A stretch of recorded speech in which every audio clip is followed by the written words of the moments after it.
When you go out in the middle of the night and look at the seemingly billions of stars, you start to realize your position and scale in a massive and indifferent universe. But how many of those stars can you name? I can name around 5. Vega, Betelgeuse, Algol, Altair, and Fomalhaut. All of these names are actually Arabic.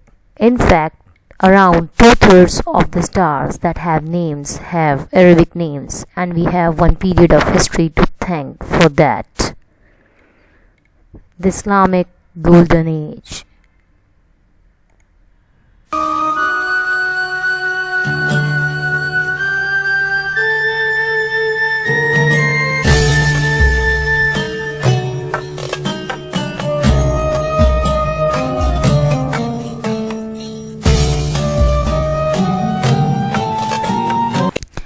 First of all, what was the Golden Age of Islam? It was a period of time, roughly around 500 years, when scientific studies and research in fields like medicine, economics, mathematics, geography, astronomy, and many more flourishing in the Islamic world.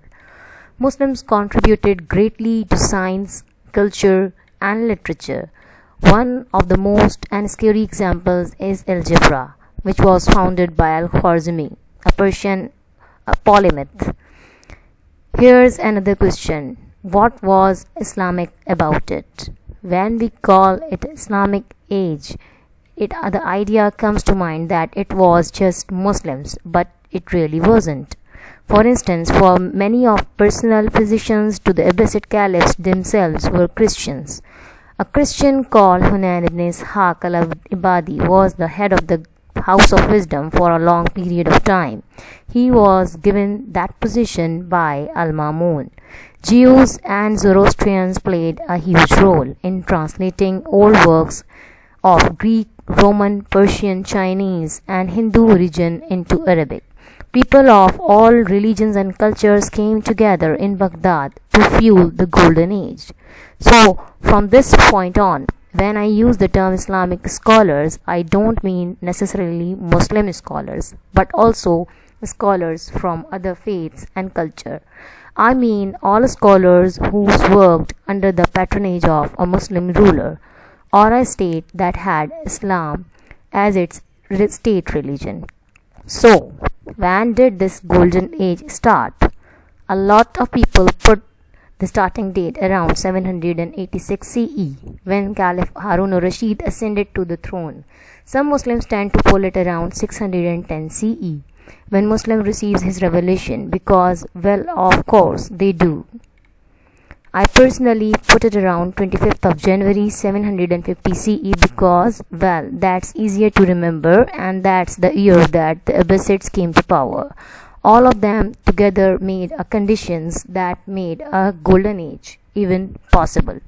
For instance, Al-Mansur founded the city of Baghdad, the center of the golden age, and paper was made famous during Al-Mahdi's reign. As you might expect, paper played a huge role in the golden age. It was taken from the Chinese in 750 CE during As-Safa's reign. So, all of the caliphs before Harun al-Rashid played some role in the bringing of golden age. The most important thing I think during the golden age was the translation movement. Muslims were in control of many important centers in the learning of the ancient world. Cities like Alexandria, once home to the Great Library, now a mere shadow of its former self. Gondispur, which was home to a great academy. Many alumni of this academy went on to work at the House of Wisdom in Baghdad. From these old cities, Muslims inherited a massive collection of books and manuscripts, written primarily in Greek, Persian, Hebrew, Aramaic, and up to some extent in Latin. Scholars went on to translate these books to preserve their knowledge. They translated these books to Arabic. A huge number of ancient Greek works only exist today because of this movement. I have even read somewhere that a scribe who translated a book was given the book's weight in gold. The Christian physician I mentioned before, that was Hunayn ibn Ishaq al-Ibadi, was also known as the Sheikh of the translators because he translated many books from the Greek to Arabic, including Plato's Republic. Islamic scholars didn't only take and translate works, they also contributed to them. They learned from them and did further research on them. Muhammad ibn Musa al-Khwarizmi famously founded the basis of algebra. He made commentary and improved upon Ptolemy's work on geography. Al-Mu'azz al-Jayani, inspired by Euclid's works, wrote the earliest known treatise on spherical trigonometry. Ibn Hisham did groundbreaking works on optics. He was also the first known scholars to suggest the use of experimentation to prove hypotheses. I would like to think of him as the first scientist. Ibn Nafis made commentaries on Hippocrates' work, and he also described the pulmonary circulation of blood, first known person to do so. I'll go into more detail about the contribution of the Islamic scholars in this video about the Golden Age. Now, why Baghdad? In one word, I think it's complete geography. Baghdad was founded in Mesopotamia, which was rich in culture, agriculture. So the city had right conditions to grow, became a metropolitan city, one big enough to be rich and to house up all the immigrants it needed. And it did need a lot of immigrants.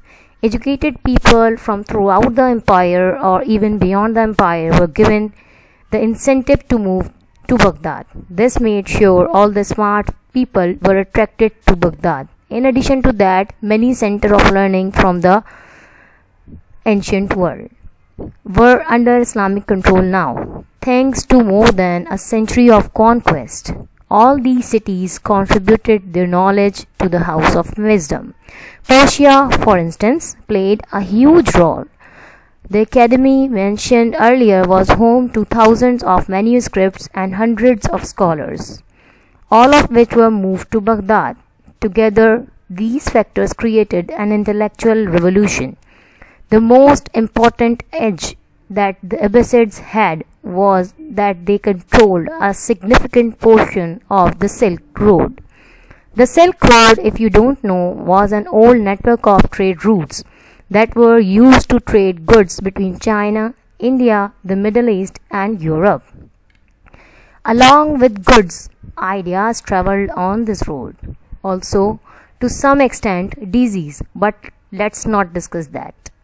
Let's say that the Indians invent something. If it looks like it'll be profitable, some merchants will buy it from India and sell it to the Levant, maybe Damascus or Jerusalem. From there, if it look like it will sell in the European market, some merchants will take it to Europe.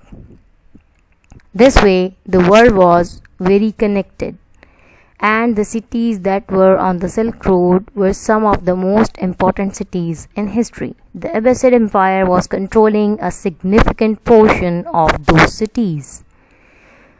So, any ideas that travel down the Silk Road found on its way to Baghdad. Now, when I was younger, and I first read about the Golden Age, what came to my mind was that the Muslims just took works from the other and made some improvements.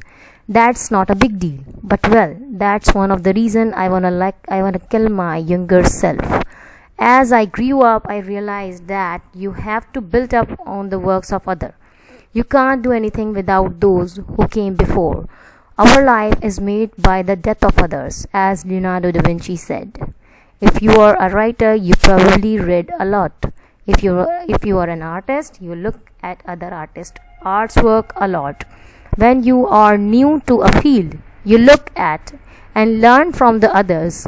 You have been there before you, and over time, you mix their styles with your own unique styles and make something new. Sort of a remix, and there is nothing wrong with that. I'm going to link a great video by Nerd Singh here, so that's why in this video I keep talking about the importance of the older works that Baghdad had access to. Without them, there could never be a golden age of Islam. Muslims took works from the people who had been there before and remixed them to make something new.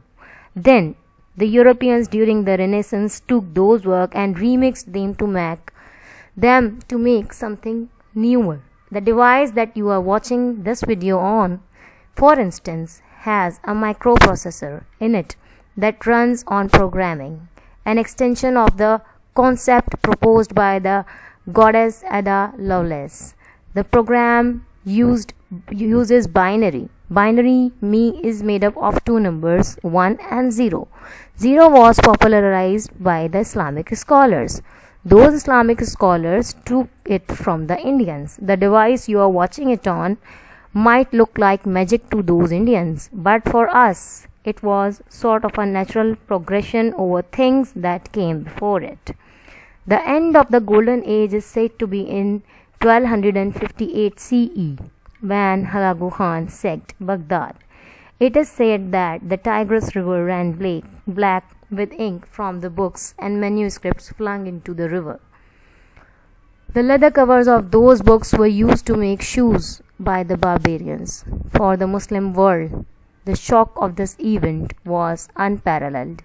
Baghdad was an important center of learning. It was a hub of international trade. It was the home to the Caliph. Anywhere from 200,000 to 1,000,000 people were slaughtered. The Mongols killed so many people that Hulagu himself couldn't stay in the city because of the stench of the dead bodies. However, I don't believe that this was the end of the Golden Age. It didn't end as much as it dispersed. Islamic scholars still continued to do scientific work in other places like Cordoba and Cairo. Scholars like Ibn Khaldun continued to do great work away from Baghdad. All of this kind of make you wonder what happened to the Muslims now.